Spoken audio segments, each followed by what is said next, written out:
or anything else, I am Rusty Salazar Kusami. Hello! Magandang araw po sa lahat. Si Sir Rusty Salazar Kusami.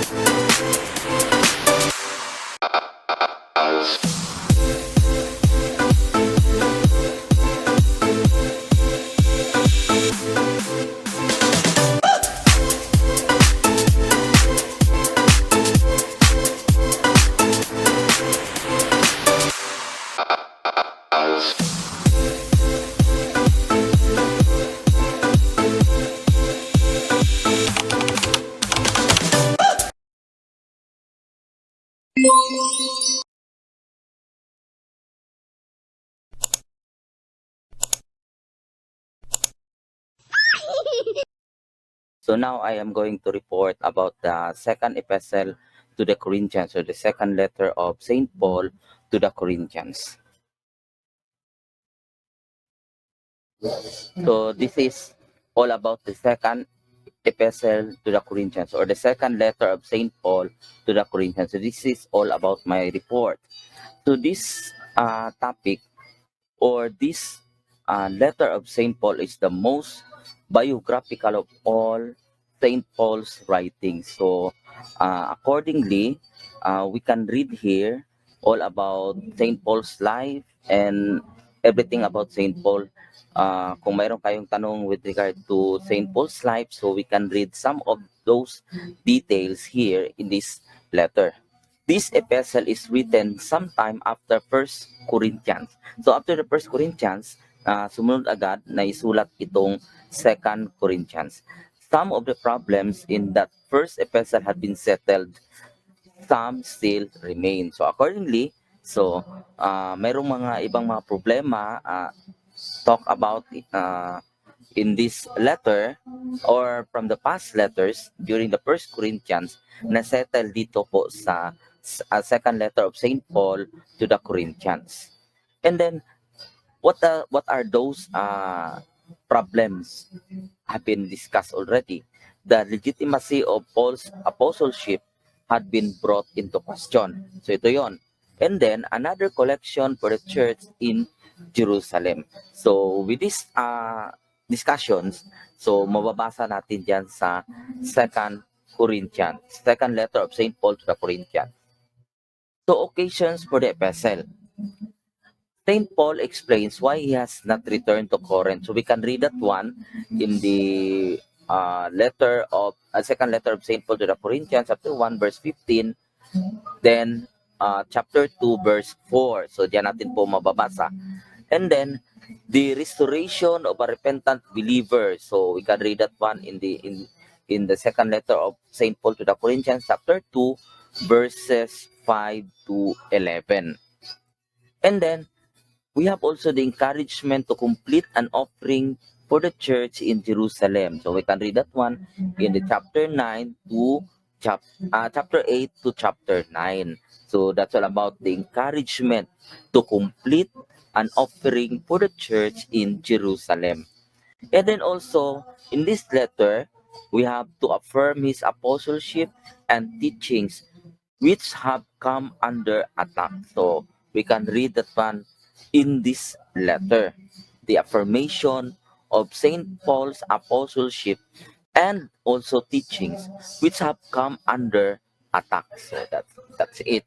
So if you're going to look on the outline of this letter, the 2 Corinthians, we have from chapter 1 to chapter 7 a presentation of Paul's apostolic ministry. So that is personal, the personal relatedness of St. Paul with regard to his apostleship. So we have here in chapter 1 to chapter 7, we can read the presentation all about his apostolic ministry. So that is something personal, as I've said. And also in the chapters 8 to 9, we can read an encouragement of the Corinthians financial ministry. So that is practical. The practical side of St. Paul's ministry with regard to his apostleship. And then going through with the chapters 10 to 13, we can read also a defense of St. Paul's apostolic ministry. So again, that is still personal. So as I've said in chapter 1 to chapter 7, we can read a presentation of Paul's apostolic ministry.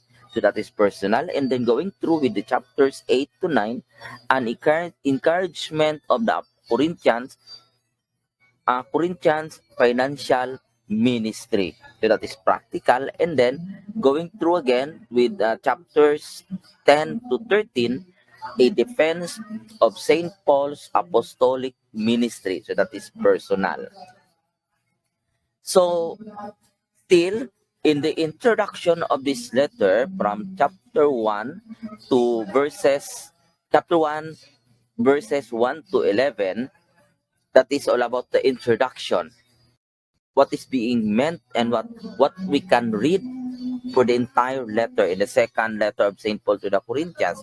And then we have the travel plans, why St. Paul didn't come to Corinth. So we can read that one particularly in the chapter 1 verse 12, and then following to chapter 2 verse 13. And then next we can read also the presentation of St. Paul's apostolic ministry. We can read that one in chapter 2 verse 14, and the following to chapter 7 verse 16. And also next we can read the collection of a love gift for the Jerusalem church. So we can read that one in chapters 8 to 9. And we have also the defense of St. Paul's apostolic ministry in chapter 10 verse 1, and then chapter 12 verse 10. And then following, we have the travel plans, St. Paul's upcoming trip to Corinth. So we can read that one in chapter 12, verse 11, and then following, chapter 13, verse 10. And we have also the conclusion, all about in the second letter of St. Paul to the Corinthians. We can read that one in chapter 13, verse 11, and also going through with chapter 14. So these are the content or what we can read in the second letter of St. Paul to the Corinthians. Who wrote the book? Who wrote the second letter to the Corinthians? St. Paul wrote second letter to the Corinthians, or to Corinthians, at a vulnerable time in his life. So St. Paul written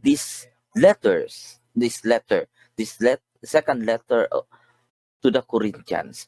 He had learned that the church at Corinth was struggling, and he sought to take action to preserve the unity of that local body of believers. So that's why he wrote this letter.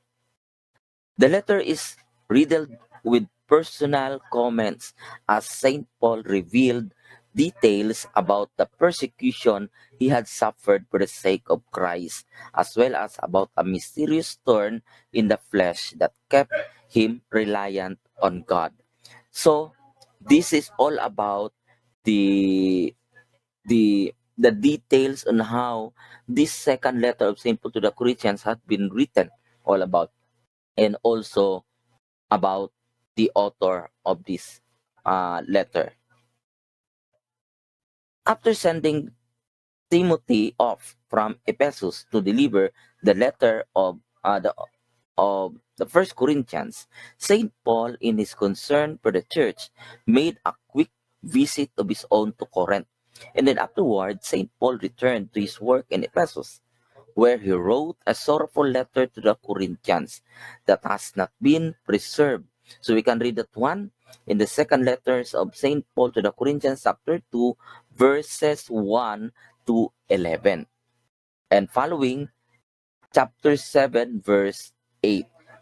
St. Paul then departed to Macedonia. So once there, he received a good report from Titus regarding the Corinthians. So if we are going to refer that one in that letter, we can read that in chapter 7, verse 13, which led Saint Paul to write a fourth letter to them titled Second Corinthians in the Bible. So we can refer that one in the First Corinthians page to read about Saint Paul's first two letters to the Corinthians. So the apostle composed this letter near the end of 56 AD, possibly in the city of Philippi.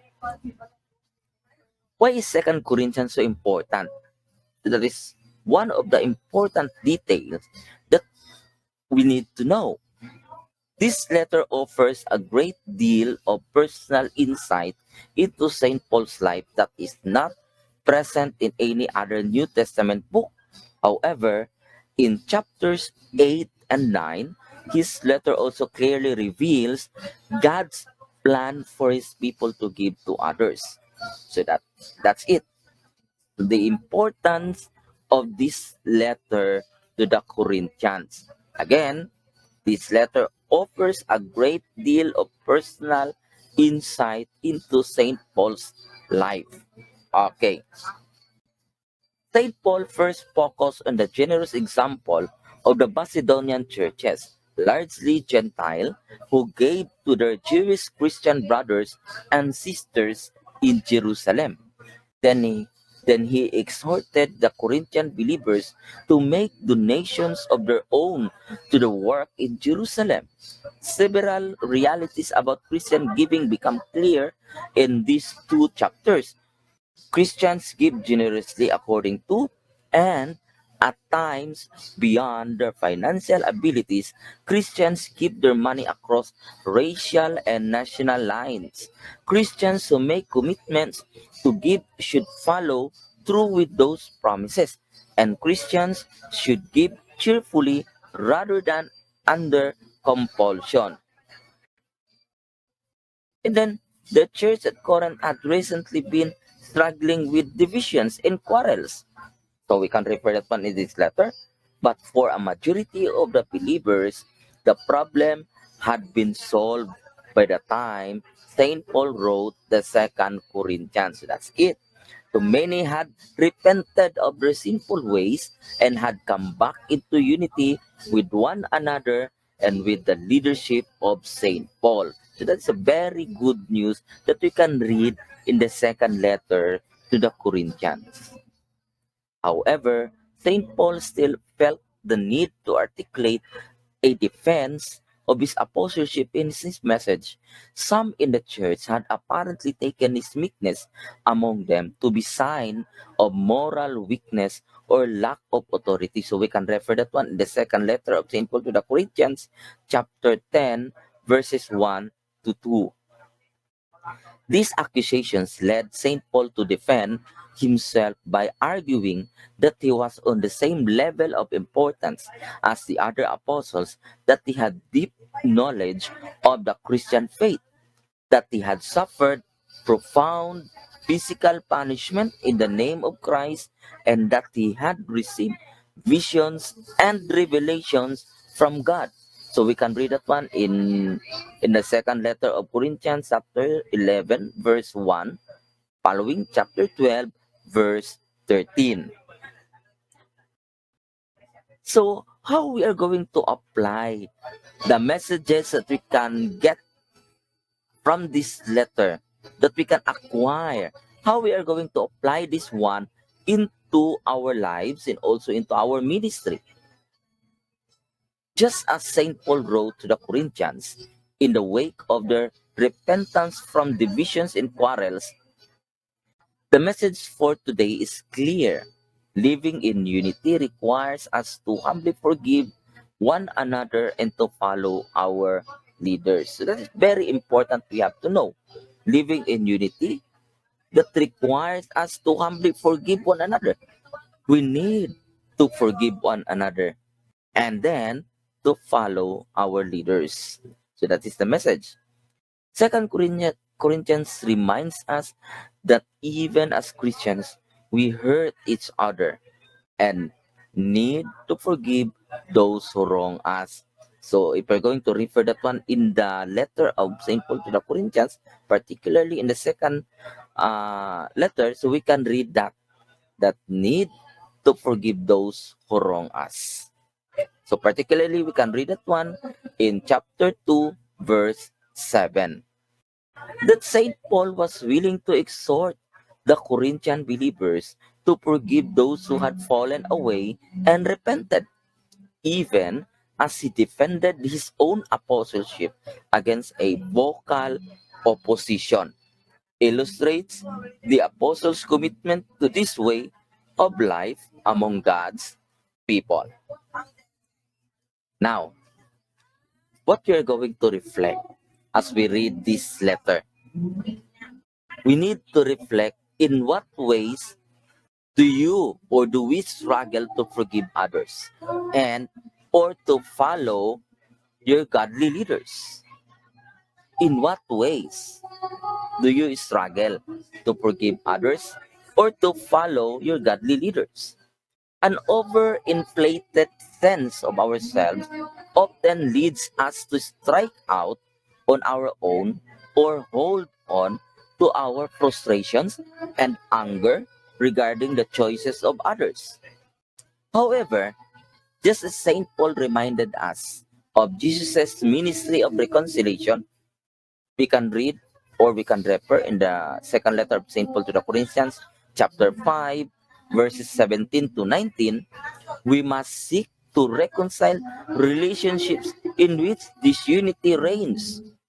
Look out for the pitfall of disunity with leaders and other believers in your own life while striving to live among all people in unity. So we need to know that we have to reflect in this way as to what the messages manifested its own, as we have read in the second letter of St. Paul to the Corinthians.